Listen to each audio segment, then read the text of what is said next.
There's a saying, hills are always more beautiful than the stone buildings. In search of those beautiful hills, this time we have been to the West Bengal of India. In our previous episode, you have watched us traveling from Pokhara to Kurseong. In this episode, we will be exploring different places around Darjeeling. हाम्रो प्लान्सहरु एकाएक fail भइरहेछ। अहिले हामी यहाँ आइएचएस school अगाडि बसिरहेका छौँ अनि अघिदेखि 3:30 बजे बाइक आउँछ भनेर हामी कुरेर बसिरहेको हो खासमा। अनि आउला आउला आउला बाइक आउला आउला टेन्टेन गरेर आउने बेलामा कस्तो आयो बाइक अनि नजानी भयो बाइकमा। अब हाम्रो प्लान अनुसार अब जे जता हुन्छ त्यति र्यान्डम जता जता हुन्छ त्यति अब दार्जिलिङतिर गइन्छ। Well, बाइक राइड गर्ने हाम्रो प्लान सुपर फ्लप भएपछि हामी जिप चढी लाग्यौं दार्जिलिङतर्फ।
अर्को दिनको बिहान दार्जिलिङमै रहेको बुद्ध टेम्पलबाट सुरु भयो हाम्रो यात्रा।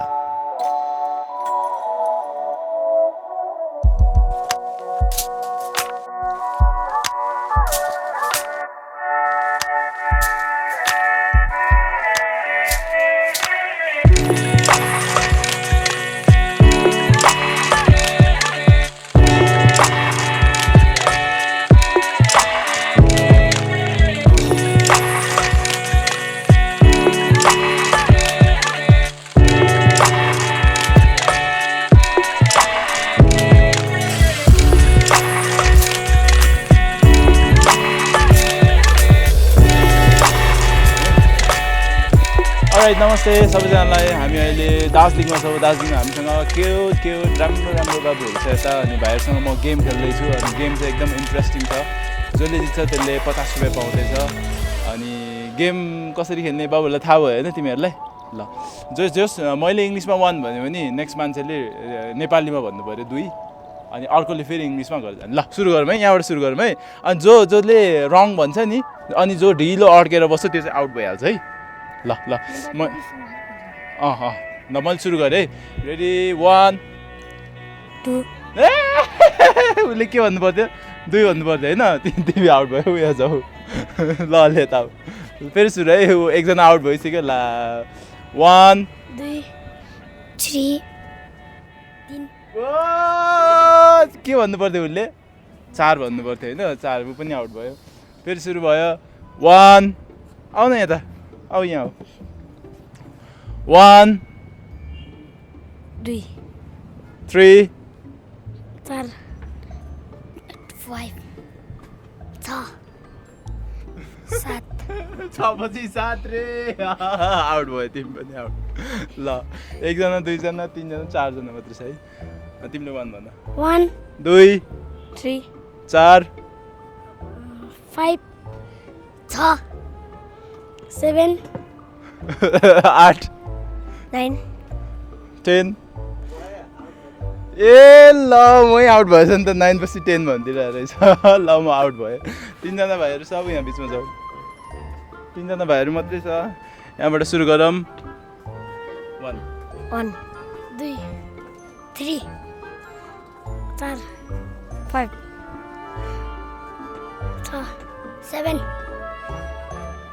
छिटो छिटो 7 पछि 8 9 10 11 10 पछि 11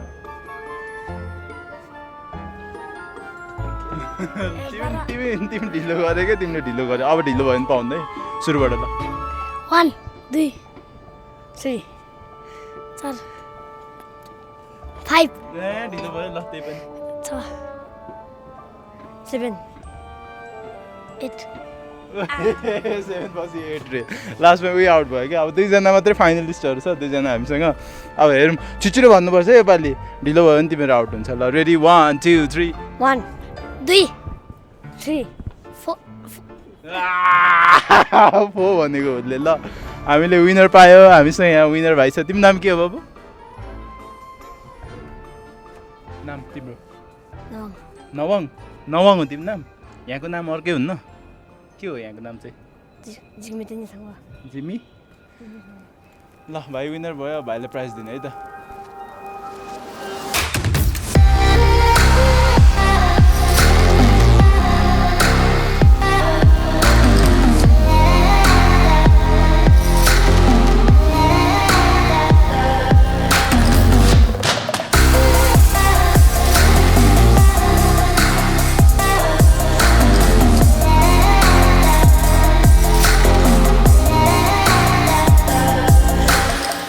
दार्जिलिङ वरपरका ठाउँहरू घुमिसकेपछि हामी शान्त होमस्टेको खोजीमा हिँड्यौँ। सानो मोटरले हामीलाई दार्जिलिङको उत्तरी भागमा रहेको बागौराको होमस्टेतर्फ लग्यो।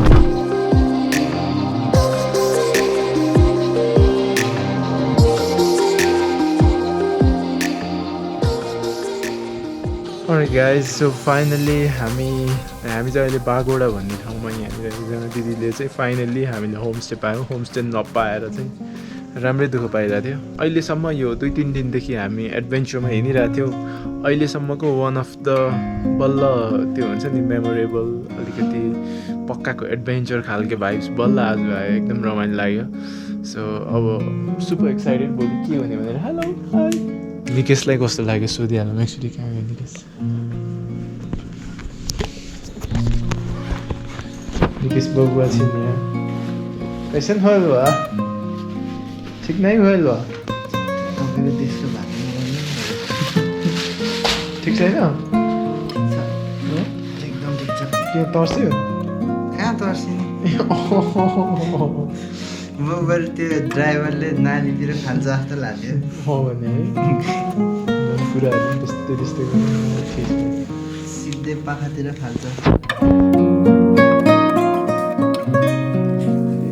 बल्ल तल्ल अबेर गरी पुगेको हामीलाई मिठो अनि स्वादिष्ट खाना बनाइदिनु हुने डिकी होमस्टेका दिदीलाई मुरी मुरी धन्यवाद।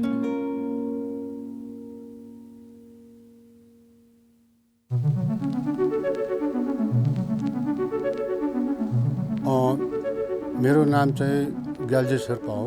दार्जिलिङ डिस्ट्रिक्टको कर्सियङ सब डिभिजन अन्तर्गत पर्ने बागौडा M4 निवासी हुँ।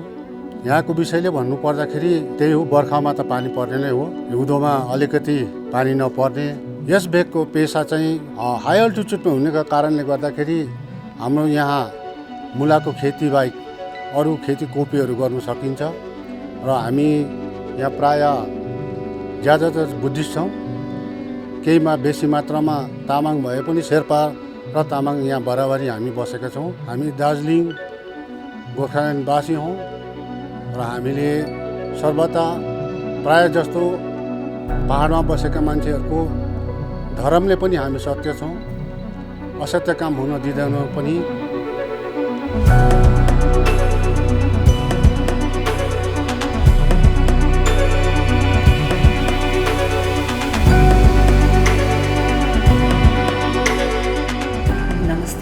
र मेरो नाम चाहिँ डिकी भोटिया। बागौडा चाहिँ तपाईँहरूको पहिला यो जग्गामा चाहिँ बाघ मात्रै थियो। हजुर, बाघहरू अब जङ्गल पुरै पाइन फरेस्ट हो र पुरै जङ्गल थियो, ब्रिटिसहरू थियो। यो जग्गामा चाहिँ ब्रिटिसहरू थियो। अनि यहाँ अब जग्गा यहाँ हाँस पोखरी छ उपर, हाँस पोखरीमा चाहिँ 2टा हाँस थियो अरे, र त्यो एउटा हाँस मारिदिँदा चाहिँ उनीहरू ब्रिटिसहरू चाहिँ अब मतलब हैजाले उनीहरूलाई चाहिँ अब त्यसै पनि हैजाले चाहिँ उनीहरू चाहिँ अब यो जग्गामाबाट चाहिँ अब उनीहरू चाहिँ उयो भयो हैजाले मऱ्यो सबैजना किनभने त्यति साह्रो अब सत र अब सत धारण चाहिँ थियो त्यति बेला अब इतिहास चाहिँ त्यस्तो छ अब भन्दा चाहिँ र अहिले पनि छ हाँस पोखरी अब एउटा चोखो मन्दिर हाम्रो र अब त्यस्तो भएर चाहिँ अब ब्रिटिसहरू कोही जग्गा हो र यहाँ पाइन फरेस्टहरू जति पनि उनीहरूले रोपेको छ यो ठुलो ठुलो छ यो ब्रिटिसले नै रोपेको हो र यहाँ एयरफोर्स स्टेसनहरू छ यो एयरफोर्स स्टेसनमा पनि ब्रिटिसले नै चिनो लगाइराखेको रहेछ र पछाडि अब उयो गर्दाखेरि चाहिँ अब यो एयरफोर्स बन्यो र अब अहिले हामी अब बाजे बोजूले भन्नुभएको र अब अहिले हामी यहाँनिर यसरी होमस्टे चलाएर नै बसिरहेछौँ बाघहरू पुरै बाई बाई दिदी ल बाई केस अगाडि हिँड्दैछ यताबाट पाइन ट्रिजहरू छ बुवा निक्लेको ल हामी ल खुसी लाग्यो हजुरसँग भेटेर अब काटेको छ नि पन्जाहरू लगाएर गर्नु नि मिल्दैन होला है काटिहाल्नुहोस् हो यो ठाउँ चाहिँ भ्यू टावर यहाँबाट भ्यू पोइन्ट भ्यू देख्ने कता कता देखिन्छ यहाँबाट उता कञ्चनजङ्घा देखिन्छ ए माउन्टेन हजुर अन्त यस कञ्चनजङ्घादेखि चाहिँ नथुला सिधा देख्छ ए हजुर चाहिँ यहीँको लोकल हजुर ए कति वर्ष पुग्नुभयो हजुर खै कसैले पत्याउँदैन होइन होला भन्छ कति पुग्नुभयो म भन्नु 62 तर तपाईँ यङै देखिनुहुन्छ अलिक यङ देखिनु हुँदो रहेछ त्यही भन्नु र कसैले पत्याउँदैन ला ओके सो हामी चाहिँ हाइक गर्न सुरु गऱ्यौँ यहाँ बागौराबाट यहाँबाट हामी चिम्नेसम्म पुग्छौँ 4 किलोमिटर जस्तो हाइक गर्छौँ बाटोमा बिचमा चाहिँ पाइनको फरेस्टहरू सँगसँगै अलिकति एडभेन्चरस छ अनि हिजो हामी गाडीमा आउने बेलामा चाहिँ बेलुकातिर if we are not mistaken त्यो दाइले चाहिँ यहाँनिर त्यो गोर्खाल्यान्डको आन्दोलन हुने बेलामा कति धेरै मान्छेहरू एक्सपायर भएको अनि त्यो एक्सपायर भएको मान्छेहरू मारेको मान्छेहरूलाई चाहिँ यहाँ जङ्गलमा ल्याएर गाडेको भनेको थियो आम नट स्योर तर उहाँले भनेअनुसार अनि राति चाहिँ अलिक डर लागेको थियो अहिले हेर्दाखेरि त राम्रो रहेछ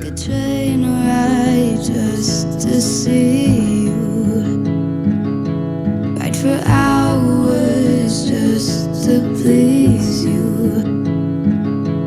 You don't know how much I need you.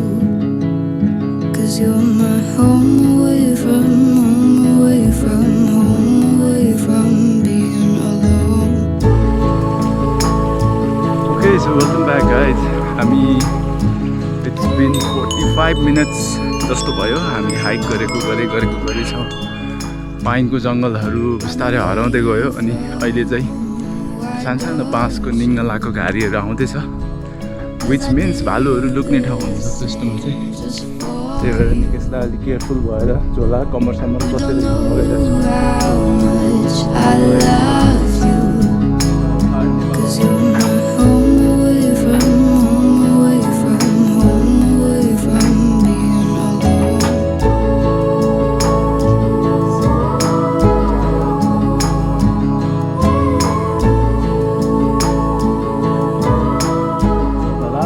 गरिसकेपछि हामी यहाँ आइपुग्यौँ निकै सुत्ता छ कस्तो भयो हाइक रमाइलो भयो चुट्टियो यो के चुट्यो